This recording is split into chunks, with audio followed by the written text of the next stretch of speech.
খুব শীঘ্রই এনসিপি আমাদের দলের মধ্যে আলোচনার ভিত্তিতে আমরা সিদ্ধান্ত জানাবো যে আমরা কবে কিভাবে জুলাই সনদে স্বাক্ষর করতে পারি।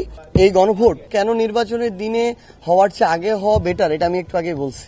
আলাদা করে কোনো তত্ত্বাবধায়ক সরকার নতুন করে এনে তাদের অধীনে নির্বাচন করার কোনো সুযোগ নেই। উচ্চকক্ষ যদি সংস্কার বাস্তবায়ন এই দিকে অগ্রসর হয় তাহলে ৪৫ দিনের মধ্যে পিআর পদ্ধতিতে উচ্চকক্ষের যে বাস্তবতা বা উচ্চকক্ষর সুপারিশ করা হয়েছে, আমরা এনসিপি আমাদের জায়গা থেকে এটিকেও আমরা ঐক্যমত্য কমিশনের সমর্থন করেছিলাম, এখনো সমর্থন করি। কারণ উচ্চকক্ষে পিআর যদি হয় তাহলে আলটিমেটলি এই উচ্চকক্ষের একটা লাভ আছে, যে লাভ জনগণ বা দেশ যে সুফলটা ভোগ করতে পারে। কিন্তু উচ্চকক্ষেও যদি নিম্নকক্ষের আসনের ভিত্তিতে উচ্চকক্ষে আসন বন্টন করা হয় তাহলে তো উচ্চকক্ষের আলাদা করে কোনো প্রয়োজন নেই, কারণ সেখানে তো ঘুরে ফিরে ওই একই মতামত যাবে, একই প্রতিনিধিত্ব যাবে। তো আমরা মনে করি যে উচ্চকক্ষে এই যে পিআর পদ্ধতিতে সংস্কার কমিশন থেকে ঐক্যমত্য কমিশন থেকে যে সুপারিশ করা হয়েছে, আমরা এটিকেও একটি ভালো অগ্রগতি হিসেবে দেখি। ওভারঅল আমাদের জায়গা থেকে এনসিপির পক্ষ থেকে আমরা যেটি বলবো যে আজকে ঐক্যমত্য কমিশনের পক্ষ থেকে যে চূড়ান্ত খসড়াটি অন্তর্বর্তীকালীন সরকারের মাননীয় প্রধান উপদেষ্টার কাছে হস্তান্তর করা হয়েছে, আমরা এটিকে জুলাই সনদ বাস্তবায়নের একটি ভালো অগ্রগতি হিসেবে দেখি।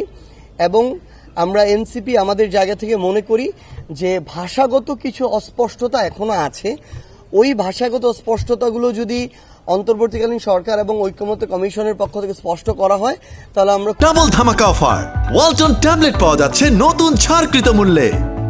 খুব শীঘ্রই এনসিপি আমাদের দলের মধ্যে আলোচনার ভিত্তিতে আমরা সিদ্ধান্ত জানাবো যে আমরা কবে কিভাবে জুলাই সনদে স্বাক্ষর করতে পারি। তবে এখন পর্যন্ত আমাদের যেটা আমাদের পক্ষ থেকে আমাদের মতামত এক লাইনে, আমরা বর্তমানে এই ঐক্যমত্য কমিশন সর্বশেষ যে চূড়ান্ত খসড়াটি দিয়েছে এটাকে এনসিপি তাদের জায়গা থেকে স্বাগত জানাচ্ছে এবং একটি ভালো অগ্রগতি হিসেবে দেখছে। না, ব্যাপারটা এরকম না। আমরা যেটা বলেছি যে জুলাই সনদে যে সর্বশেষ খসড়াটি, এটা আমরা পুরোটা পড়ে যেটা দেখেছি বেশ কিছু বিষয় আমাদের নিজেদের বুঝতে ভাষাগত অস্পষ্টতা আছে।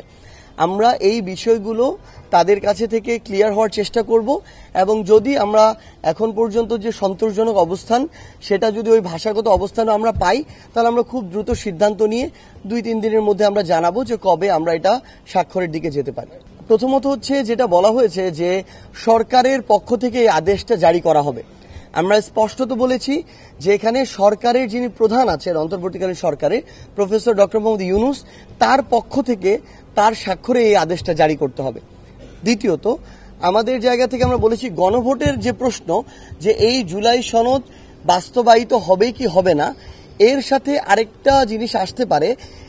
এই জুলাই সনদের যে সাংবিধানিক যে আদেশগুলো, যেগুলো এখানে সংস্কারগুলো যে এখানে আসছে, এটা যারা যেই একটি বোর্ড বা যেই সদস্যরা মিলে সংসদের যেই সদস্যরা মিলে এই জিনিসটাকে বাস্তবায়ন করার দিকে যাবে, তাদের বৈধতাটাও আমরা যদি গণভোটের মাধ্যমে আরেকটা লাইন বা এক্সটেনশন অ্যাড করে নিই যে যারা এটা সংশোধন করবে, এটা যে সংবিধানে সরাসরি গিয়ে আমাদের যুক্ত হবে, তাদের বৈধতাটা এখন এই বৈধতা এখানে ঐক্যমত্য কমিশনের মাধ্যমে দেওয়া হচ্ছে। এই বৈধতা যদি ওই প্রশ্নের গণভোটের যে প্রশ্ন তার সাথে একটা এক্সটেন্ডেড লাইন অ্যাড করে গণভোটের মাধ্যমে নেওয়া হয় তাহলে আরো শক্ত ভিত্তি পায়। আমরা এই আরো বেশ কিছু বিষয় আছে, আমরা আশা করি যে আমাদের পূর্ণাঙ্গ অ্যানালাইসিসের পরে এটা হয়তো আমরা আগামীকালকে আরো ভালোভাবে তুলে ধরতে পারবো। জি, আমরা আগামীকালকের মধ্যে আশা করছি আমাদের জায়গা থেকে সামগ্রিক বিষয় বিশ্লেষণ করে আমরা আমাদের জুলাই সনদের স্বাক্ষর এবং আমাদের সামগ্রিক বিষয় অগ্রগতি আপনাদেরকে জানাতে পারবো। এই গণভোট না, এটা তো কেন নির্বাচনের দিনে হওয়ার চেয়ে আগে হওয়া বেটার, এটা আমি একটু আগে বলছি।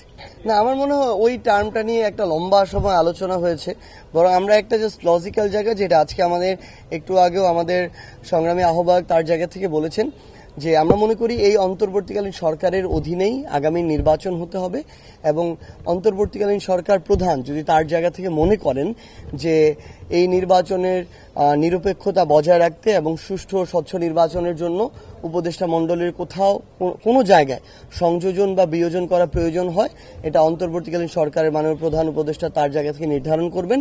কিন্তু আমরা স্পষ্টত মনে করি এখানে আলাদা করে কোনো তত্ত্বাবধায়ক সরকার নতুন করে এনে তাদের অধীনে নির্বাচন করার কোনো সুযোগ নেই, এটি অন্তর্বর্তীকালীন সরকারের অধীনে হতে হবে।